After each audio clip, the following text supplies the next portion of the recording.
Good morning readers, it's Tilly here from Tilly's Shelf and welcome to another Bookish breakfast. So today we're still in Victober, that's Victorian Literature October. I will put the hosts in the description down below. And I wanted to do something to mark it, but I haven't really read that much this week because of, various life factors. I also haven't really watched that many videos this week or in recent weeks, so I'm working on a watch later playlist of about 250 videos. I'm currently watching about week 2 of ShapeTube. So when you get a comment from me in December like, oh, I hope you really enjoy your Victober TBR because I've just reached your Victober TBR video, yeah, that's just when I've eventually got to it. I'm not weirdly going through people's back catalogues at that point. Yeah, I'm just behind. So what I thought I would do, because I mentioned doing something about tuberculosis, but I haven't learnt enough about tuberculosis in the last week to do that. So what I am going to do is read page 112 of 5 Victorian books. In the middle, I'm going to throw in page 112 of the one modern book that I've managed to read this week. And I'm not going to tell you what these books are. I would like you to guess and tell me also which one you would most like to read or which ones you have read, if you recognise any of them. So the page 112 tag was created by Shawn the book Maniac just over a year ago, I believe, and I haven't been tagged in this as far as I know. If I have, I'm sorry, but let me know that you've tagged me and I can say that I've ticked it off. I would be surprised if anyone has tagged me in anything recently because, yeah, I don't really manage to do them. These books are in no particular order, they are just in the order that they came off the shelves, so I'm just going to get going. So, book number 1. Page 112. By the way, I haven't read these in preparation, so I don't know if any of these 112s contain any particular spoilers. I think the idea is it's early enough in the book that it shouldn't do, but it's late enough in the book that it should miss out all of the extra work that you've put into the beginning. Oh god, I've just glanced at this page, sorry, and seen that it's got some French on it. So yeah, enjoy my French accent. And also I might stumble over things like said French. So we'll just see how we get along. And I'm reading everything that's on page 112, so that means we'll probably start and finish in the middle of sentences. In hearing the notes of love and jealousy warbled with the lisp of childhood, and in very bad taste that point was, at least I thought so. Adele sang the canzonet tunefully enough, and with the naivete of her age. This achieved, she jumped from my knee and said, "Now, mademoiselle, I will repeat you some poetry." Assuming an attitude, she began La Ligue des Rats, Fable de La Fontaine. She then declaimed the little piece with an attention to punctuation and emphasis, a flexibility of voice and an appropriateness of gesture very unusual indeed at her age, and which proved that she had been carefully trained. "Was it your mamma who taught you that piece?" I asked. "Yes, and she used to say it in this way. Qu'avez-vous donc le lit d'un c'est du rat parler?" She made me lift my hand so to remind me to raise my voice at the question. "Now shall I dance with you?" No, that will do. But after your mamma went to live with the Holy Virgin, as you say, with whom did you live then?" "With Madame Frederic and her husband. She took care of me, but she is nothing related to me. I think she is poor, because she had not so fine a house as mamma. I was not long there. Mr. Rochester asked me if I would like to go and live with him in England, and I said yes, for I knew Mr. Rochester before I knew Madame Frederic.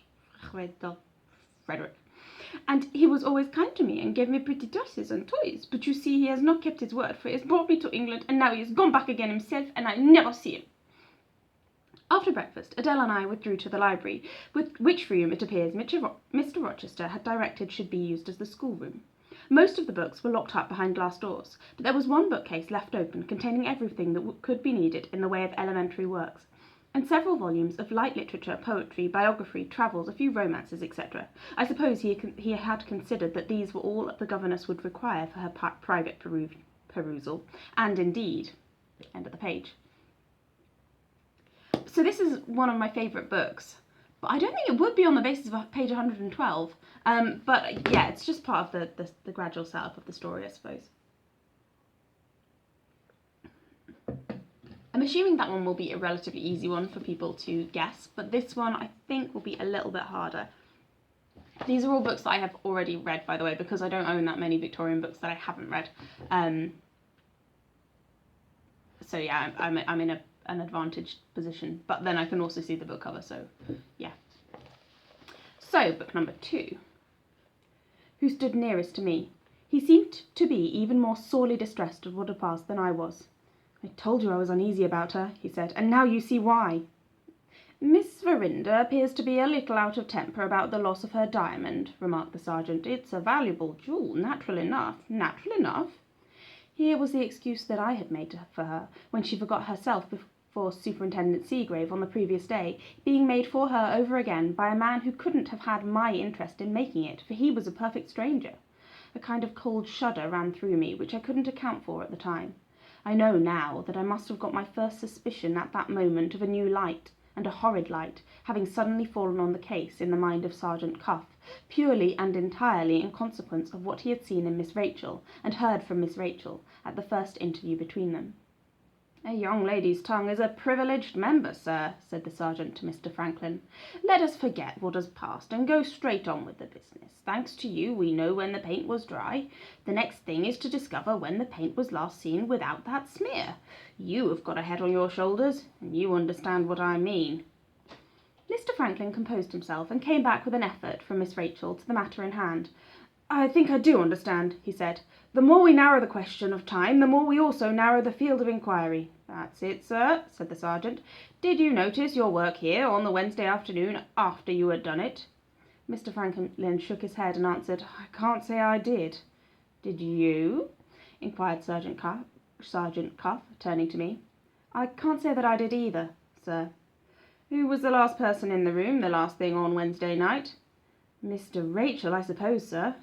Mr. Franklin struck in there. Or possibly your daughter Betteredge. He turned to Sergeant Cuff and explained that my daughter was Miss Verinder's maid. Mr. Betteredge asked your daughter to step up. Stop, said the sergeant, taking me away to the window, out of earshot. Your superintendent here, he went on in a whisper, has made a pretty full report to me of... End of the page. Yeah, I like that. I think you can obviously tell that there is a bit of a mystery involved. I like that there's a few different characters at play, and I like that even in that one page you get a little bit of a questioning and ideas that about the mystery yourself. You get your own almost sense of the kinds of suspicions that might be possible. Yeah. Book 3.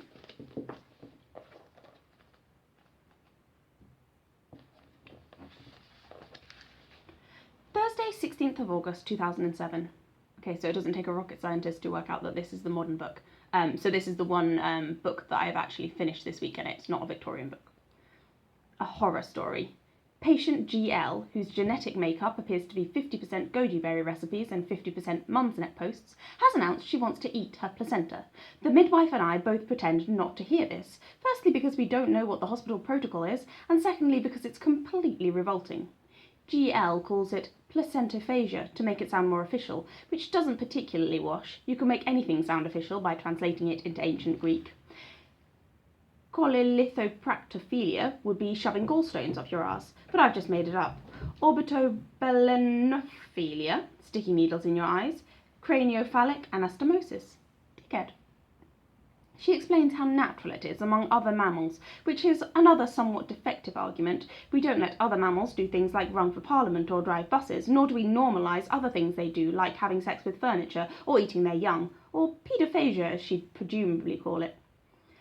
I turn the conversation to the more pressing matter of clapping some forceps on her baby's head and getting it out. This happens smoothly, and the baby is fine, and will continue to be until it gets homeschooled and taken on all-naked yurt-based family holidays. So yeah, that's an amusing anecdote about a patient, and I won't spoil the end of the anecdote, but it is both disgusting and quite amusing. So moving swiftly on to the next book. This book is actually the Victorian book that I am reading for Victober this year. I'm reading it in audiobook format because all of the paper reading I'm doing is non-fiction. And page 113 is an illustration. It is called The Happy Pair. And you've got this man and woman walking on a beach. So, let me then read you page 112, which I think I've pretty recently covered in the book itself. Brooding over the fire with his dried little head in his dried little hands and his dried little elbows on his dried little knees, Twemlow is melancholy. No adorable to bear me company here, thinks he. No adorable at the club. A waste, a waste, a waste, my Twemlow. And so drops asleep and has galvanic starts all over him. Betimes next morning, that horrible old Lady Tippins, relict of the late Sir Thomas Tippins, knighted in mistake for somebody else by His Majesty King George III, who, while performing the ceremony, was graciously pleased to observe, what, who, why, begins to be dyed and varnished for the interesting occasion. She has a reputation for giving smart accounts of things, and she must be at these people's early, my dear, to lose nothing of the fun. Whereabout in the bonnet and drapery announced by her name, any fragment of the real woman may be concealed, is perhaps known to her maid, but you could easily buy all you see of her in Bond Street, or you might scalp her, and peel her, and scrape her, and make 2 Lady Tippinses out of her, and yet not penetrate to the genuine article. She has a large gold eyeglass, has Lady Tippins, to survey the proceedings with. If she had one in each eye, it might keep that other drooping lid up, and look more uniform. But perennial youth is in her artificial flowers, and her list of lovers is full. Mortimer, you wretch, said Lady Tippins, turning the eyeglass about and about. Where is your charge, the bridegroom? Give you my honour, returns Mortimer. I don't know, and I don't care. Miserable! Is that the way you do your duty? Beyond an impression that he is to sit upon my knee and be seconded at some point of the solemnities, like a principal at a prize fight, I assure you I have no notion what my duty is, returned Mortimer. Eugene is also in attendance, with a pervading air upon him of having presupposed the ceremony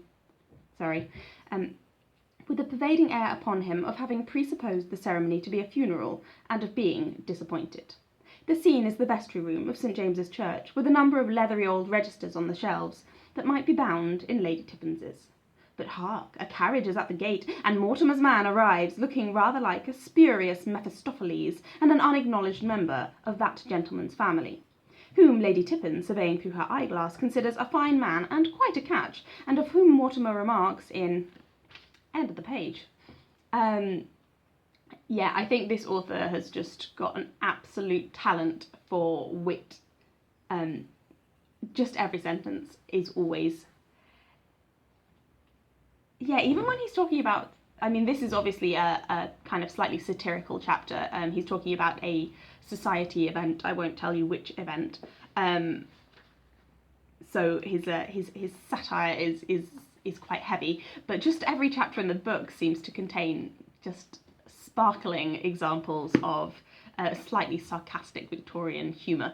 I love it. I think there are some people who would very easily be able to guess that one, but it's not one of the like top well-known Victorian novels. Likewise for this one. This one I read for Victober last year, and I loved it. It was one of my favourite books of the year. So this one is a much shorter book. Page 112 is actually over halfway through. Is it over halfway through? Yeah, it's over halfway through. But it's also only half a page because it's the end of a chapter, so hopefully it won't contain anything too spoilery.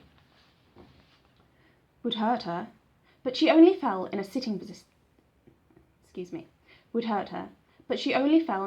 posture on the ground and began to pull at her boots, looking up at him with a crying face as if the boots hurt her. He took her on his knees again, but it was some time before it occurred to Silas's dull bachelor mind that the wet boots were the grievance pressing on her warm ankles. He got them off with difficulty, and Baby was at once happily occupied with the primary mystery of her own toes, inviting Silas with much chuckling to consider the mystery too. But the wet boots had at last suggested to Silas that the child had been walking on the snow, and this roused him from his entire oblivion of any ordinary means by which it could have entered or been brought into his house. Under the prompting of this new idea, and without waiting to form conjectures, he raised the child in his arms and went to the door. As soon as he had opened it, there was the cry of "Mammy" again, which Silas had not heard since the child's first hungry waking. Bending forward, he could just discern the marks made by the little feet on the virgin snow, and he followed their tracks through to the furze bushes. "Mammy!" the little one cried again and again. stretching itself forward so as almost to escape from Silas's arms, before he himself was aware that there was something more than the bush before him, that there was a human body, with the head sunk low in the furs, and half covered with the shaken snow.